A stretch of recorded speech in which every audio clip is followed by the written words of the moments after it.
శ్రీమాత్రే నమః. అందరికీ నమస్కారం. ధనుర్మాసంలో శనివారం రోజున వినవలసిన కథ. ధనుర్మాసంలో వచ్చే శనివారాలంటే ఆ వెంకటేశ్వర స్వామి వారికి ఎంతో ఇష్టమైన ప్రీతికరమైన రోజు. అలాంటి పవిత్రమైన రోజున ఆ వెంకటేశ్వర స్వామి వారి వ్రత కథ గురించి ఈ వీడియోలో తెలుసుకుందాం. కథ చెప్పుకునే ముందు మీకు ఈ వీడియో నచ్చితే లైక్ చేసి నా ఛానల్ సబ్స్క్రైబ్ చేసుకోండి. ఈ కథను ఎవరు విన్నా, చదివినా, చెప్పినా వాళ్లకు జీవితంలో కష్టాలు తొలగి సంతోషంగా ఉంటారు. అలాగే ఆ లక్ష్మీదేవి అనుగ్రహం కలుగుతుంది. మరి ఎంతో శ్రేష్టమైన ధనుర్మాసంలో శనివారం రోజున ఆ వెంకటేశ్వర స్వామి వారి వ్రత కథను భక్తి శ్రద్ధలతో వినండి. ఈ వ్రత కథ 5 అధ్యాయములతో కూడినది. మొదటిది సాక్షాత్తు శ్రీ వెంకటేశ్వర స్వామి వారి అనుగ్రహించగా, మిగిలిన 4 అధ్యాయములకు మహాతపస్సంపన్నులైన విశ్వామిత్ర, వశిష్ఠ, భరద్వాజ, అత్రి మహామునులు ప్రవర్తకులై ఉన్నారు. శ్రీ వెంకటేశ్వర వ్రతకల్పము మొదటి అధ్యాయము. శ్రీ భగవాన్ ఉవాచ. కలియుగంలో ఒకానొక శుభముహూర్తమున సాక్షాత్ భూలోక వైకుంఠమే అయిన తిరుమల కొండపై విశ్వపతి అనే భక్తునికి శ్రీనివాసుని రూపంలో వెలసి శ్రీ వెంకటేశ్వరునిగా భక్తులచే కొలవబడుతున్న శ్రీమన్నారాయణుల వారు శ్రీ వెంకటేశ్వర వ్రతకల్పంగా ప్రసిద్ధి నొందే ఈ వ్రతం గురించి గ్రంథం రచించవలసిందిగా అనుగ్రహించి అనుజ్ఞ ఇచ్చి ఈ విధంగా చెప్పసాగారు. ఓయి ప్రియభక్త విశ్వపతి నామధేయ, నా ప్రియభక్తుడైన నీకు ఇప్పుడు ఒక విశేష వ్రతకల్పం గురించి వివరిస్తున్నాను. ఈ వ్రతము నాకు అత్యంత ప్రియమైనది, అందరూ ఆచరించుటకు ఎంతో సులభతరమైనది. కలియుగంలో మానవులు తమ తమ పూర్వ జన్మ ఫలాలను అనుభవిస్తూ తిరిగి అనేక పాపకర్మలను అనరుస్తూ అనేక కష్టాల పాలవుతున్నారు. వీరిలో నా భక్తులైన కొందరు వారి వారి కష్టాలను నివారింపవలసిందిగా నన్ను వేడుకుంటున్నారు. ఎన్నో వ్యయ ప్రయాసాలను నొరచి తిరుమల యాత్ర చేసి నన్ను దర్శించుకుంటున్నారు. నా భక్తులంటే నాకు అత్యంత ప్రియం. నా మీదే పూర్తి భారం వేసి ధర్మపదంలో జీవితం గడిపే వారి బాధ్యత నేనే వహిస్తాను. ఇప్పుడు నేను వివరిస్తున్న ఈ వ్రతం శ్రీ వెంకటేశ్వర వ్రతకల్పం అనే పేరుతో ప్రసిద్ధి పొందగలదు. ఈ వ్రతం నాకు అత్యంత ప్రియమైనది. ఈ వ్రతాన్ని భక్తి శ్రద్ధలతో ఎవరైతే ఆచరిస్తారో వారి బాధలన్నీ తక్షణం నివృత్తి కాగలవు. ఈ వ్రతము ఎవరైనను ఎప్పుడైనను ఆచరించవచ్చును. ప్రత్యేకించి మార్గశిర, మాఘ, కార్తీక మాసములందు గాని, పౌర్ణమి, పంచమి, సప్తమి, ఏకాదశి తిథుల యందు గాని, శ్రవణ, స్వాతి నక్షత్రముల రోజుల యందు గాని ఆచరించిన మిక్కిలి ఫలదాయకము. ఈ కలియుగంలో నా భక్తులైన మీరు అనుభవిస్తున్న కష్టములన్నీ నాకు తెలియను. మీకు ఎప్పుడు ఏ కష్టం కలిగినా, ఏ ఆర్థిక సమస్యలు కానీ, ఆరోగ్య సమస్యలు కానీ, ఉద్యోగ వ్యాపార సమస్యలు కానీ కలిగి మనశ్శాంతి లేనప్పుడు ఈ వ్రతం ఆచరించిన ఎడల తక్షణమే ఆ కష్టాలన్నీ తొలగిపోగలవు. మరియు మీరు మీ ఇంట ఏ శుభకార్యము తలపెట్టినను ఈ వ్రతం ఆచరించిన ఎడల ఆ శుభకార్యము నిర్విఘ్నముగా జరిగి 1000 రెట్లు శుభప్రదము కాగలదు. ఈ వ్రతం ఆచరించిన వెంటనే సకల సుఖశాంతులు, అష్టైశ్వర్యములు లభించగలవు. ఉదయమున గాని, సాయంకాలం యందు గాని ఈ వ్రతం ఆచరించవచ్చును. ఈ వ్రతము 5 అధ్యాయములతో కూడినది. ఈ 5 అధ్యాయములను భక్తితో పఠించవలను. మీ స్వగృహమునందు గాని, వసతి గృహమందు గాని, నా ఆలయములందు గాని, ఏ పుణ్యక్షేత్రమునందు గాని, నదీ తీరమున గాని ఈ వ్రతమును ఆచరించవచ్చును. మీరు వీలైన ఎడల మీ బంధుమిత్రులందరినీ ఆహ్వానించి ఈ వ్రతం ఆచరించుట మిక్కిలి శ్రేయోదాయకము. ఈ వ్రతం ఆచరించిన వారికిని, విన్నవారికిని, ప్రసాదమును భక్తితో స్వీకరించిన వారికిని అష్టైశ్వర్యములు కలుగగలవు. ఈ వ్రతమును పూర్వకాలంలో నా ప్రియభక్తులైన ఎందరో మునీశ్వరులు ఆచరించి ఎన్నో దివ్యాశిస్సులు పొందినారు. భూలోకవాసులైన మీ అందరికీ ఈ వ్రతము మిక్కిలి ఆనందప్రదాయిని అయి అనేక శుభములను కలుగజేయును. ప్రశాంత మనస్సుతో నన్నే తలుచుకుంటూ ఈ వ్రతము ఆచరించినచో వ్రతఫలము మిక్కిలిగా ఉండగలదు. ఈ వ్రతం ఆచరించే విధానము మిక్కిలి సులభతరము. కలియుగంలో మీకు గల కష్టములన్నీ నాకు తెలియను. అందువలననే అత్యంత కఠోర నిష్ఠతో చేసే తపస్సులకు, యజ్ఞ యాగాదులకు నిత్య ఫలము కేవలము ఈ వ్రతం ఆచరించుట వలనే మీరు పొందగలరు. ముందుగా వ్రతం ఆచరించు ప్రదేశమును చక్కగా శుభ్రపరచుకొనవలను. మండపమును ఏర్పాటు చేసుకుని నా ప్రియ సఖులైన శ్రీదేవి, భూదేవులతో కూడియున్న నా పటమును మండపంపై ఉంచవలను. మండపమును గోడకు ఆంచి ఉంచవలను. మీకు ప్రియమైన ఇతర దేవతల పటములు కూడా ఉంచుకొనవచ్చును. నవగ్రహ దేవతలను, అష్టదిక్పాలకులను ఆవాహన చేసుకొనవలను. లేదా వారందరికీ మనస్సులోనే నమస్కరించవచ్చును. ముందుగా పసుపు వినాయకుడిని పూజింపవలను. అటు తర్వాత ఈ వ్రతమునందలి 5 అధ్యాయములు భక్తి శ్రద్ధలతో పఠించవలను. ఇదియే ప్రథమ అధ్యాయం. మిగిలిన 4 అధ్యాయములను నాకు అత్యంత ప్రీతిపాత్రులైన విశ్వామిత్ర, వశిష్ఠ, భరద్వాజ, అత్రి మునీశ్వరులు ప్రవచించారు. ఈ 5 అధ్యాయములను పఠించిన తరువాత నాకు ప్రియమైన సూత్రములను పఠించవచ్చును. ప్రతి అధ్యాయమునకు చివర గోవింద గోవింద గోవింద అని 3 సార్లు స్మరించవలను. ఈ కలియుగంలో సామాన్య మానవులైన మీ అందరి కష్టాలు నాకు తెలియను కావున మరొక విశేషము కూడా చెప్తున్నాను. ఈ వ్రతమును ఇంత వివరంగా చేసుకునే శక్తి లేనివారు మీరు ఒక్కరే నా పటమును ఎదురుగా ఉంచుకొని విఘ్నేశ్వరునికి, నవగ్రహ దేవతలకు, అష్టదిక్పాలకులకు మనస్సులోనే నమస్కరించి ఈ 5 కథలను పఠించి మీకు వీలున్న ఏ ఫలమునైనా నాకు నివేదించి ప్రసాదముగా స్వీకరించవచ్చును. ఈ విధముగా చేసినా కూడా మీ కార్యసిద్ధి కాగలదు.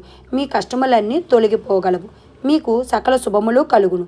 ఎవరైతే ఈ వ్రతము అత్యంత భక్తి శ్రద్ధలతో ఆచరిస్తారో వారి గృహమునకు స్వయముగా నేనే ఏదో రూపంలో వచ్చి ప్రసాదాన్ని స్వయంగా స్వీకరిస్తాను. నా అనుగ్రహము మీ అందరి యందు ఎల్లప్పుడూ ఉంటుంది. శ్రీ స్వామివారు తిమ్మరాజు విశ్వపతి రామకృష్ణమూర్తి విశ్వపతి అను భక్తునికి ఈ విధంగా తనకు అత్యంత ప్రీతికరమై తాను ఎల్లప్పుడూ నివసించే తిరుమల కొండపై ఈ వ్రత విధానమును అనుగ్రహించారు. కలియుగవాసులైన మనమందరము ఈ వ్రతమును ఆచరించి శ్రీ వెంకటేశ్వర స్వామి వారి అనుగ్రహమునకు పాత్రులు కావలను. ఈ వ్రతం ఆచరించినంతనే మన కష్టములన్నీ తొలగిపోయి అనేక శుభ ఫలితములు పొందవచ్చును. గోవింద గోవింద గోవింద. ప్రథమాధ్యాయము సమాప్తము. రెండవ అధ్యాయము శ్రీ విశ్వామిత్ర ఉవాచ. ఈ అధ్యాయమును మనకు మహాతపస్సంపన్నులైన సాక్షాత్తు శ్రీ విశ్వామిత్రుల వారు అనుగ్రహించారు. ఓ కలియుగ వాసులారా, శ్రీనివాసుని ప్రియభక్తులారా, మీరు ఆచరిస్తున్న ఈ శ్రీ వెంకటేశ్వర వ్రతకల్పము అతి పవిత్రమైనది, మహామహిమాన్వితమైనది. కలియుగంలో ఆ శ్రీమన్నారాయణుని కరుణా కటాక్షములు పొందడానికి మిక్కిలి సులభ మార్గము. పూర్వకాలమున అనేక మంది శ్రీవారి భక్తులు ఈ వ్రతమాచరించి తమ తమ అభీష్ట సిద్ధి పొంది ఉన్నారు. ఇంత సులభతరమైన వ్రతకల్పము మనకు అనుగ్రహించిన ఆ శ్రీ వెంకటేశ్వర స్వామి వారికి ముందుగా మనమందరము నమస్కరించవలను. పూర్వకాలమున మగధ సామ్రాజ్యములో విష్ణుచిత్తుడనే శ్రీవారి ప్రియభక్తుడు ఉండేవాడు. అతనికి 9 మంది స్త్రీ సంతానము కలిగిరి. ఎంతో పాండిత్యం కలిగినను మిక్కిలి పేదరికంతో బాధపడుచుండేవాడు. విష్ణుచిత్తుని భార్య తారామతి ఎల్లప్పుడూ శ్రీమన్నారాయణ్ణి ప్రార్థిస్తూ ఉండేది. అప్పుడప్పుడు వివాహాది శుభకార్యాలు, పౌరోహిత్య కార్యక్రమంలో దక్షిణగా వచ్చడి కొద్ది సొమ్ముతో ఎంతో కష్టాలు పడుతూ కాపురం సాగిస్తున్నారు ఆ దంపతులు. కుమార్తెలకు యుక్త వయస్సు సమీపించింది. తారామతికి ఎప్పుడు వీరి వివాహము ఎట్లు జరిపించవలన అనే చింతగా ఉండేది. ఆ శ్రీనివాసుని ప్రార్థిస్తూ కాలం గడుపుతూ ఉండేది. ఓ శ్రీనివాస భక్తులారా, అశ్రిత జనరక్షకుడైన శ్రీ వెంకటేశ్వర స్వామి వారికి తన భక్తులన్న అపార ప్రేమయని మనకందరికీ తెలిసినదే కదా. ఆనాడు మాఘ పౌర్ణమి ఉదయాన్నే ఒక వృద్ధ బ్రాహ్మణుడు విష్ణుచిత్తుని ఇంట తలుపు తట్టాడు. అయ్యా, నేను వంగదేశపు వాసిని. ఒక యజ్ఞం నిమిత్తం వెళుతూ దారి మధ్యలో ఈ దేశం వచ్చాను. దయచేసి ఈ ఒక్కరోజు మీ ఇంట్లో ఉండనిచ్చినచో తిరిగి రేపు ఉదయమే వెళ్ళిపోగలను అని విష్ణుచిత్తుని అర్థించాడు. అందులకు విష్ణుచిత్తులు, స్వామి, అంతకు మించిన అదృష్టము మాకేమున్నది? అతిథి సాక్షాత్ శ్రీమన్నారాయణుతో సమానమని మన పురాణాలు ఘోషిస్తున్నాయి కదా. తమరు ఎటువంటి సంకోచము లేకుండా మా ఇంటిలో తప్పక ఉండవలసింది అని ఆ ముసలి బ్రాహ్మణుని లోనికి తీసుకువచ్చి సపర్యలు గావించాడు. ఆ రోజు మధ్యాహ్నం భోజనాంతరం ఆ వృద్ధ బ్రాహ్మణుడు తారామతితో ఇలా అన్నాడు. ఏమమ్మా, దిగాలుగా ఉన్నావు? ఏమిటి నీ బాధ? ఏమి సంకోచించకుండా చెప్పు అన్నాడు. అప్పుడు తారామతి, స్వామి, తమరు మహా తపస్సంపన్నులు, తేజస్సులో సాక్షాత్ ఆ వైకుంఠవాసిని మాదిరిగా ఉన్నారు. మీ వద్ద దాచేదేమున్నది? నా మనోవ్యదంతా నా పుత్రికల వివాహము గురించి అని విన్నవించుకున్నది. అంతటా ఆ విప్రోత్తముడు చిరునవ్వు నవ్వి, తల్లి, నీ బాధ నేను గ్రహించి తిని నీ కష్టములన్నీ తొలగిపోయి కుమార్తెలకు శుభప్రదముగా వివాహము కాగులుటకు ఒక అద్భుత వ్రతము మీకు చెప్పెదను. ఈ వ్రతము ఆచరించిన మీ కష్టములన్నీ పటాపంచలు కాగలవు. శ్రీ వెంకటేశ్వర వ్రతమును ఈ వ్రతము మిక్కిలి సులభతరం అని చెప్పి ఆ వ్రత విధానం అంతయు ఆ దంపతులకు వివరించాడు. అంతటా విష్ణుచిత్తుడు, స్వామి, మహా సంతోషం. ఇంతకు మించి మహాభాగ్యం ఏముంటుంది? ఎన్నో రోజులు ఎందుకు, శుభస్య శీఘ్రం అన్నారు కదా మన పెద్దలు. ఈరోజు మాఘ పౌర్ణమి, ఎంతో శుభదినము. ఈరోజే తమరు సెలవిచ్చిన శ్రీ వెంకటేశ్వర వ్రతమును ఆచరించదమని విష్ణుచిత్తులు, తారామతి దంపతులిద్దరూ తమ కుమార్తెలందరితో కలిసి ఆ రోజు సాయంకాలమునే బంధుమిత్రులను పిలుచుకొని శ్రీ వెంకటేశ్వర వ్రతమును అత్యంత భక్తి శ్రద్ధలతో ఆచరించారు. వచ్చిన భక్తులందరూ వ్రతము పూర్తయిన పిమ్మట తీర్థప్రసాదములు స్వీకరించి తమ తమ గృహములకు వెడిలిరి. అప్పుడు విష్ణు చిత్తుల వారు భార్యా సమేతముగా ఆ బ్రాహ్మణోత్తమునికి పాద సంస్కారము కావించి తమ దంపతులను ఆశీర్వదించవలసిందిగా వేడుకున్నారు. అప్పుడు ఆ బ్రాహ్మణోత్తముడు వ్రతతీర్థ ప్రసాదమును తానును స్వీకరించి మనోభీష్ట సిద్ధిరస్తు, శ్రీ లక్ష్మీ శ్రీనివాస కటాక్ష సిద్ధిరస్తు అని ఆశీర్వదించాడు. ఇంతలో చీకటిపడి నిద్రా సమయమైనది. అంతటా విష్ణుచిత్తుడు ఆ బ్రాహ్మణునికి ఒక చిరిగిన దుప్పటిని ఇచ్చి కన్నీళ్ల పర్యంతముగా, స్వామి, కడు పేదనైనా నా వద్ద ఇంతకు మించి మంచి దుప్పటి లేదు. ఈ రాత్రికి నన్ను క్షమించి దీని అందే విశ్రమించవలసిందే అని వేడుకున్నాడు. అందుకు ఆ బ్రాహ్మణుడు చిరునవ్వు నవ్వి, ఏమీ చింతించవలదని చెప్పి తను బయట వసారాలో పడుకొని ఉంటాను అని చెప్పాడు.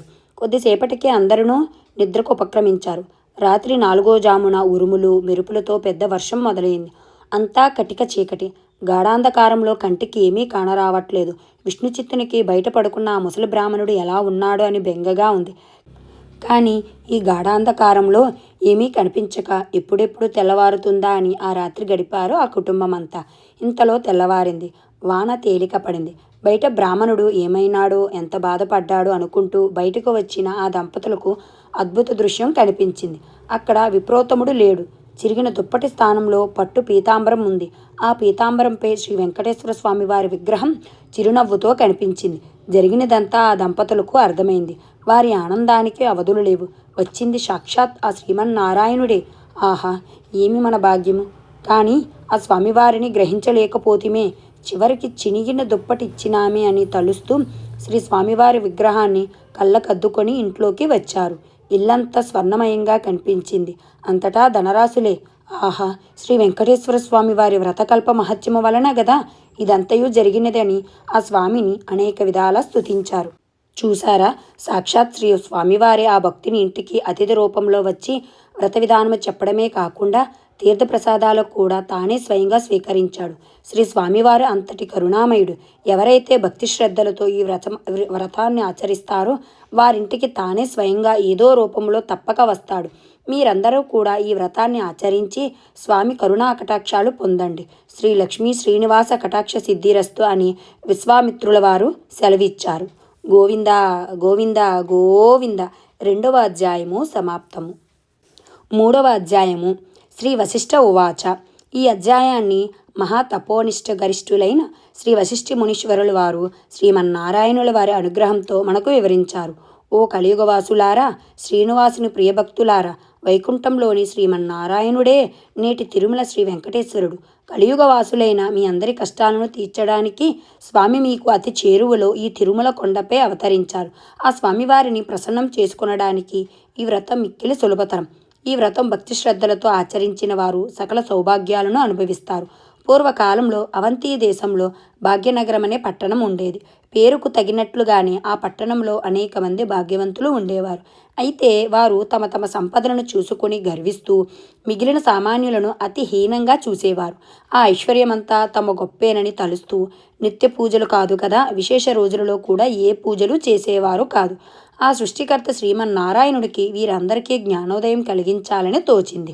ఒక రోజున ఆ ధనవంతులందరూ అనేక విందు విలాసాలలో మునిగి తేలుతున్నారు. ఆ పట్టణ తూర్పు వీధిలో గల శ్రీ లక్ష్మీనారాయణ ఆలయంలో కనీసం దీపం వెలిగించే నాథుడు కూడా కరువయ్యాడు. ఆ రోజు తొలి ఏకాదశి, అత్యంత పర్వదినం. కానీ ఆ పట్టణంలో ఒక్కరు కూడా ఆ ఆలయానికి పూజాధికాలు నిర్వర్తించాలని ఆలోచించట్లేదు. సాయంత్రం ఉన్నట్టుండి దట్టమైన మబ్బులు కమ్ముకున్నాయి. బ్రహ్మాండమైన కుంభవృష్టి. వ్యాపారులందరి ఇల్లు నీట మునిగి పోసాగాయి. అంతా గాఢాంధకారం. తెల్లవారేసరికి ఊరంతా నేలమట్టమైంది. వ్యాపారుల ఇళ్లన్నీ కూలిపోయాయి. అన్ని ఐశ్వర్యాలు పోయి చివరికి కట్టుబట్టలతో మిగిలారు. ఎందుకీ ఉపద్రవం, ఎందుకీ జలప్రలయం, ఎవరికీ అంతుపట్టట్లేదు. ఇంతలో వారికి ఒక విశేషం కనిపించింది. ఊరి చివరన ఉండే పూరిపాకలు చిక్కు చెదరకుండా ఉన్నాయి. వారికి ఆశ్చర్యం కలిగింది. ఇంత కుంభవృష్టిలోనూ ఈ పూరిపాకులు ఎలా ఉన్నాయి అని వారిలో వారు అనుకుంటుండగా ఇంతలో ఒక పెద్ద మెరుపు మెరిసింది. ఆకాశవాణి ఇలా పలికింది: ఓ మూర్ఖులారా, మీ సంపదలన్నీ మీ గొప్పతనమనే తలుచుకొనటం వలననే ఇలా జరిగింది. ఆ పూరి గుడిసెలో నివసించే దేవయ్య నాకు ప్రియభక్తుడు. అతి సామాన్యుడైన దేవయ్య ప్రతిరోజు మీ ఊరిలోనే శ్రీ లక్ష్మీనారాయణ ఆలయంలో దీపం వెలిగిస్తున్నాడు. అంతేకాక ప్రతి ఏకాదశి నాడు తనకు వీలున్నంతలో శ్రీ వెంకటేశ్వర స్వామి వ్రతకల్పాన్ని నిర్వర్తిస్తున్నాడు. ఆ వ్రత ఫలితంగానే తనతో పాటే ఆ గుడిసెలోని వారందరూ రక్షింపబడ్డారు. మీరందరూ కూడా ఆ వ్రతం ఆచరించిన ఎడల మీ ఐశ్వర్యాలను తిరిగి పొందగలరు అని వినిపించింది. వెంటనే వారందరూ ఆ ఆలయానికి వెళ్ళి తక్షణమే అందరూ తలొక పనికి పూనుకొని శ్రీ వెంకటేశ్వర వ్రతకల్పాన్ని ఆచరించారు. ఆ వ్రత ఫలితంగా అందరి గృహాలు పూర్వ రూపంలో కనిపించాయి. అది మొదలుగా ఆ వర్తకులందరూ శ్రీహరి భక్తులై ప్రతి ఏకాదశి నాడు శ్రీ వెంకటేశ్వర వ్రతకల్పాన్ని ఆచరిస్తూ బ్రతికినంత కాలం సుఖ సౌభాగ్యాలతో ఉండి చివరికి ముక్తిని పొందారు అని శ్రీ వశిష్ఠుల వారు వివరించారు. గోవింద గోవింద గోవింద. 3వ అధ్యాయము సమాప్తము. 4వ అధ్యాయము. శ్రీ భరద్వాజ ఉవాచ. శ్రీమన్నారాయణునికి అత్యంత ప్రీతికరమైనటువంటి ఈ శ్రీ వెంకటేశ్వర వ్రతకల్పములోని 4వ అధ్యాయమును మహామునీశ్వరులు శ్రీ భరద్వాజ మహర్షుల వారు ఈ విధంగా చెబుతున్నారు. ఓ కలియుగవాసులారా, శ్రీమన్నారాయణ ప్రియభక్తులారా, మీరు ఆచరిస్తున్నటువంటి శ్రీ వెంకటేశ్వర వ్రతకల్పము అద్భుతమైనది. మీ కోరికలన్నింటినీ తక్షణమే తీర్చగల ఉపాయము శ్రీ వెంకటేశ్వర స్వామివారిని ప్రసన్నునిగా గావించుకొనుటకు అత్యంత సులభతర మార్గము ఇదియే. మీ అందరిని అనుగ్రహించడానికి సాక్షాత్తు ఆ వైకుంఠవాసుడే కలియుగంలో తిరుమల కొండపై శ్రీనివాసునిగా వెలిశాడు. ఎన్నో జన్మల పుణ్యఫలం చేత గాని తిరుమల కొండపై కాలిడడం సాధ్యం కాదు. స్వామి దర్శనం సాధ్యం కాదు. ఇదే విధముగా ఈ శ్రీ వెంకటేశ్వర వ్రతకల్పం ఆచరించే సంకల్పము కలుగుట కూడా ఎంతో పూర్వజన్మ పుణ్యఫలము చేయవలనే కానీ సాధ్యము కాదు. ఆచరిస్తున్న వారు, కథల విన్నవారు, ప్రసాదం స్వీకరించిన వారు శ్రీహరి కృపకు పాత్రులై ఎంతో మహాభాగ్యము పొందుదురు. పూర్వకాలంన నగరి అనే గ్రామంలో ధనగుప్తుడనే వ్యాపారుడు ఉండేవాడు. అతడు మహాలోభి. ఎంత ఐశ్వర్యములు సంపాదించినను అతని లోభితనముకు అంతు లేకుండెను. ఈ ఐశ్వర్యం అంతయు తన గొప్పయే అనుకొని విర్రవీగేడివాడు. ఎంతటి వారినైనను ఈ అహంకారమే గదా అదో పాతాళమునకు త్రోసివేయున్నది. ధనగుప్తుని భార్య కాంతిమతి మాత్రము ఎంతో భక్తి శ్రద్ధలు కలిగి ఉండెను. వారికి 3 పుత్రికలు. చివరి పుత్రికైన కుమారికి దైవభక్తి ఎక్కువగా ఉండేది. ఎల్లప్పుడూ ఆ శ్రీనివాసునే తలుస్తూ ఉండేది. తండ్రికి తెలియకుండా వీలున్నప్పుడల్లా శ్రీ వెంకటేశ్వర స్వామి వారి ఆలయానికి వెళ్ళి స్వామిని దర్శించుకుని వస్తుండేది. ఇంటికి తీసుకువచ్చిన ప్రసాదాన్ని అందరూ స్వీకరించినా తండ్రి మాత్రం ఎప్పుడూ తీసుకునేవాడు కాదు. భర్త యొక్క ఈ ప్రవర్తనకు కాంతిమతి మిక్కిలి చింతించెడిది. ఒకరోజు కుమారి తన స్నేహితుల ఇంట శ్రీ వెంకటేశ్వర వ్రతమును జరుగుతున్నదని తెలుసుకొని తాను కూడా వ్రత కథలను వినుదామని వెళ్ళింది. వ్రతము పూర్తి అయ్యేసరికి మిట్ట మధ్యాహ్నం అయింది. ప్రసాదము తాను స్వీకరించి కొంచెము పొట్లముగా కట్టించుకొని ఇంటికి బయలుదేరినది. మార్గమధ్యమునకు వచ్చేసరికి ఎండ తీవ్రత ఎక్కువైనది. ఎక్కడైనా కొంచెం దాహం తీర్చుకుందామని తలచగానే ఆ పక్క వీధిలోనే తన తండ్రి అంగడి ఉందని గుర్తొచ్చింది. ఆ అంగడికి వెళ్ళి ఈ వ్రతము గురించి తండ్రికి చెప్పకుండా నీళ్లు అడిగి తాగింది. తండ్రి కోపించుకుంటాడనే భయంతో కంగారుగా దాహం తీర్చుకొని వడివడిగా ఇంటి దారి పట్టింది. ఈ హడావిడిలో కుమారి ప్రసాదం పొట్లం దుకాణంలోనే మర్చిపోయి వదిలివేసింది. ఇంతలో ఆ బజారులో ఒక్కసారిగా అలజడి మొదలైంది. ప్రజలందరూ అహాహాకారాలు పెడుతూ పరిగెడుతున్నారు. పెద్ద అగ్ని ప్రమాదం సంభవించి ఆ వీధిలోని అంగళ్ళు అగ్నిదేవుని ప్రతాపానికి ఆహుతి కాసాగాయి. అసలే మిట్ట మధ్యాహ్నం, దానికి తోడు తీవ్రమైన వడగాలి. ధనగుప్తుడి శరీరం భయంతో కంపించింది. ఇంకొద్ది క్షణాల్లో తన కళ్ళ ఎదుటే తన అంగడి కూడా బూడిద కావాల్సిందే. ఈ ఆలోచనతో చేతులు వణికిపోతున్నాయి. అంగటి నుంచి అందరూ బయటకు పరుగులు తీశారు. కానీ తాను ఉండిపోయాడు. విడిచిపోబుద్ధి కావట్లేదు. ఉంటే తాను మసైపోగలడు. ఈ కంగారులో చేతికి ఏదో పొట్లం తగిలింది. ఏ ఆలోచన లేకుండా తీసి నోట్లో వేసుకున్నాడు. తీయగా అనిపించింది. అంతేకాదు, మనసు కొంచెం స్థిమితపడ్డట్టు కూడా తోచింది. అప్పుడే ఒక అద్భుత సంఘటన జరిగింది. మంటలన్నీ ధనగుప్తుడి ముందు దుకాణం వద్దే ఆగిపోయాయి. ఒక్క నిప్పురవ్వ కూడా తన దుకాణంపై పడలేదు. ఏమి ఈ విచిత్రం, ఏమి ఈ మాయ? ధనగుప్తుడి నోటి మాట రాలేదు. ఇంతలో ఈ వీధిలో అగ్ని ప్రమాదం జరిగిందని ఇంటిలో తెలిసి భార్య కాంతిమతి కుమార్తెలతో సహా భయోందాలంతో ఆ శ్రీనివాసుని ప్రార్థిస్తూ అక్కడికి వచ్చారు. అంగడి వరకు వచ్చిన మంటలు పక్కనే ఉన్న అంగడి వద్దే ఆగిపోవడం చూసి సంభ్రమాశ్చర్యంలోకి లోనయ్యారు. అప్పుడు కుమార్తెకు తాను అంగడిలో మరిచిన పొట్లం గుర్తుకు వచ్చింది. ధనగుప్తుడు అంతకుముందు తాను తిన్నది ఆ పొట్లంలోనే ప్రసాదంగా గ్రహించాడు. కుమారి ఆ పొట్లం శ్రీ వెంకటేశ్వర స్వామివారి ప్రసాదమని, తాను వ్రతంలో పాల్గొనటం అంతా వివరించింది. తాను స్వీకరించిన ఆ ప్రసాద మహత్యం వల్లనే తాను ఆ ప్రమాదం నుంచి బయటపడినట్లు ధనగుప్తుడు గ్రహించాడు. శ్రీహరిని క్షమించమని చెంపలు వేసుకున్నాడు. సాయంకాలమే ఊరి వారందరినీ పిలిచి శ్రీ వెంకటేశ్వర వ్రతకల్పము భక్తి శ్రద్ధలతో ఆచరించాడు. అప్పటి నుంచి ఆ వర్తకుడు పూర్తిగా స్వామివారి సేవలకే శేష జీవితాన్నంతా గడిపి చివరికి ముక్తిని పొందాడు. కేవలం ప్రసాదాన్ని స్వీకరించినంతనే ఎంత ఆపద నుంచి బయటపడ్డాడో చూసారా కదా. ఈ శ్రీ వెంకటేశ్వర వ్రత మహత్యము అంతటి అద్భుతమైనది. మీరందరూ వీలున్నప్పుడల్లా ఈ వ్రతమును ఆచరించి శ్రీనివాసుని కృపకు పాత్రులు కావలసింది అని భరద్వాజులు వారు అనుగ్రహించారు. గోవింద గోవింద గోవింద. 4వ అధ్యాయము సమాప్తము. 5వ అధ్యాయము. శ్రీ అత్రి ఉవాచ. భూలోక వైకుంఠమే తిరుమల తిరుపతి. తిరుమలతో సమానమైన పవిత్ర ప్రదేశం గాని, శ్రీ వెంకటేశ్వరునితో సమానమైన దైవం గాని ఇంతకు ముందు లేడని, ఇక ముందు ఉండబోడని పురాణాలు ఘోషిస్తున్నాయి. శ్రీనివాసునిగా వెలిసిన శ్రీమన్నారాయణుకి తన భక్తులంటే అలవిమాలిన ప్రేమ. ఎవరైతే తన మీద పూర్తి భారం వేసి నిత్యం తననే స్మరిస్తూ సత్ప్రవర్తన కలిగి జీవిస్తారో వారి యోగక్షేమాలు తానే వహిస్తాడు. అంతటి దివ్యదేవుని ప్రసన్నం చేసుకునటానికి అత్యంత సులభతరమైన మార్గం ఈ శ్రీ వెంకటేశ్వర వ్రతకల్పము. ఈ అద్భుత వ్రతకల్పములోని 5వ అధ్యాయాన్ని మహాతపస్సంపన్నులైన శ్రీ అత్రి మహర్షులు వారు ఇలా అనుగ్రహించారు. నాయనలారా, శ్రీనివాసుని ప్రియభక్తులారా, కలియుగవాసులైన మీ అదృష్టం చెప్పనలవి కానిది. కృత త్రేత ద్వాపర యుగాలలో ఎంతో కఠోర నియమనిష్టలతో ఆరాధిస్తే గాని ప్రసన్నం కాని శ్రీమన్నారాయణుడు కలియుగంలో కేవలం నామస్మరణంతోనే మిమ్మల్ని అనుగ్రహిస్తున్నాడు. ఆర్తితో పిలిచిన వారి చెంత తక్షణం ఉంటాడు. అంతటి కరుణామూర్తి శ్రీనివాసుడు. తిరుమల క్షేత్రమంతా సాలగ్రామమయమే. ఆ పవిత్ర కొండపై మీరు వేసే ప్రతి అడుగు ఎన్నో జన్మల పుణ్యఫలం. పూర్వకాలంలో కౌమార దేశంలో మిత్రుడు అనే చాకలి ఉండేవాడు. అతడు తన కులవృత్తిని నిర్వర్తిస్తూ వీలున్నంతలో దాన ధర్మాలు గావిస్తూ ధర్మపరంగా జీవిస్తుండేవాడు. కానీ అతడి దిగులంతా అతనికున్న అవిటితనమే.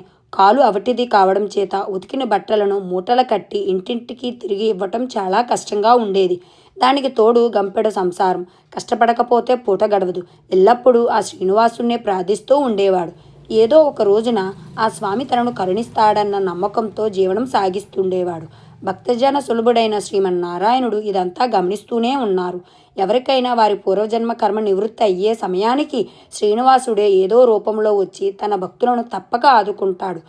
ఒకరోజు సాయంకాలం నాడు రోజులాగే మిత్రుడు చాకిరేవు నుండి బట్టల మూటతో పట్టణానికి రోజుతూ రుప్పుతూ తిరిగి వస్తున్నాడు.